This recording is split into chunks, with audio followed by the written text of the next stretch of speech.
Welcome to the Comfortable in Chaos Podcast. Strangle your demons and let's go. Y'all need Jesus!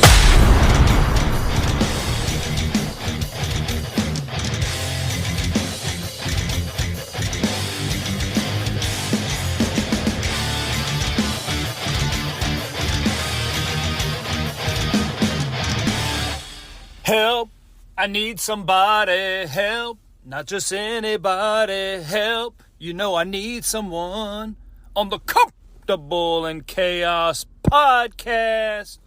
I am your host, Eric Hellberg, and we're like Einstein over here. We have no special talents, men. We're just passionately curious about all things pertaining to men. How in the hell did we get here, and where is it that we want to go? Of course, that song is Help by the Beatles. It is iconic, and I think we forged new ground, and I think it is imperative that we do so in the quest to find our real selves. And we started that with the episode from the day before yesterday entitled Life in the Fast Lane. Now, some of you guys are going to be like, that's hokey bullshit, Eric. I mean, well, what do you mean, the quest to find our real selves? I mean, aren't we real? These are ourselves. Well, if you're perfectly content, don't worry about it. Tune out the episode. Nah, I'd rather you not. Linger along for a while. Maybe something will strike you. Maybe something will connect. But if you want more of something, perhaps maybe more of what you perceive you enjoy, what if you want less of something that you really do not enjoy? Maybe we actually need to find our real selves and therefore have a little bit more self-determination over these bodies and souls right here and now, of which that we possess, and exert influence on our loved ones in the world around us. So who is it that we really are? Have we been modified in this life? I can tell you this, when I was a kid, I loved the show. It had Steve Austin, played by Lee Majors. I anticipated it every week. That's when TV was real, and you would watch one episode per week. It came on at the exact same time, and you would wait for it. In fact, I'd be in front of the TV just waiting on the forthcoming episode of whatever show it was that I desired. And I loved the $6 Million Man. Remember that? It shows this crash scene. He comes down in some modified rocket.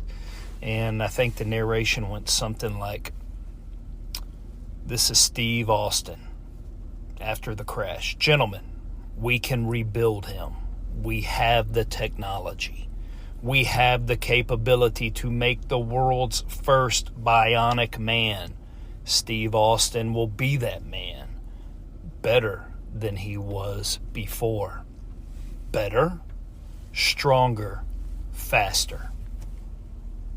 And isn't that what we really want? And if physical ailments and/or age prohibit us from becoming mobily faster, certainly we can have these synapses firing with a lot more coal behind them. As we age, the body's going to go, but Lord willing, the mind can keep on trucking, baby. So yeah, the $6 Million Man, have we been modified by this life? Think about it for your own self.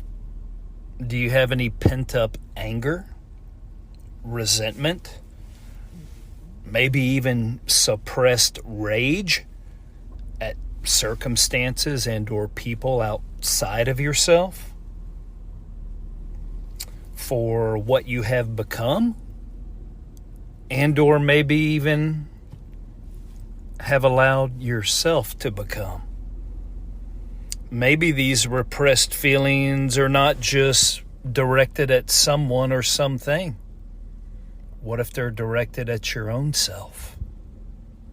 Right? These are important things to know. And if that is the case, for some reason, you have allowed this to occur. So let's unravel these things. Now is the time to find out why. I mean, okay. Excuse me. Yeah, I'm pontificating here. Here we go. If I were to ask you, who are you? What would you tell me? Right? I've said this show's designed, dudes are sitting at a bar.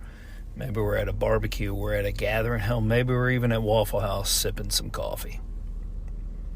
What would you tell me if I asked you who you are? Are you just someone trying to figure it out? Playing the roles in front of you? I mean, that's actually not too shabby of an answer, right? There are some defined roles in which you have auditioned and been approved, and you are in them. And maybe you're just trying to figure it out. Okay, are you a chemist? Are you an admiral? Maybe even, I'm a husband. I'm a father. Well, yeah. I mean, that tells us, me and you, what you are, but not who we are. Do many of us even know who we are as men? You know, as men, once we have kind of defined a course for ourselves and or mixed and matched our efforts to what it is that we have encountered, it's kind of like we start moving. And we work and or act in that way until it simply doesn't work, right? It works until it doesn't work. Think about the Titanic and the iceberg. By the time it was even seen, yes, there was adjustment, but contact was still made. And that was all it took to sink that marvelous, and yes, it was a gaudy ship. And yes, it was foretold, I believe, by someone in the White Star Line, perhaps the architect, that not even God could sink that ship. Well, that's a little bit ominous. You never want to test the Lord thy God, but many of us have the Lord, and we are still questioning these aspects by which we have been speaking of. So is there not more to this? When I was younger, so much younger than today, I never needed anybody's help in any way. Let's make it a series, man. We're just helping one another. And we know John Lennon went through hell, and therefore he wrote that iconic song that I began with. So until next time on the Comfortable in Chaos podcast, I bid you bon voyage, my burgeoning flock, and we will make this a series, and it will be entitled Help Me, Help You, Part 2. Until next time, like and subscribe to the Comfortable in Chaos podcast.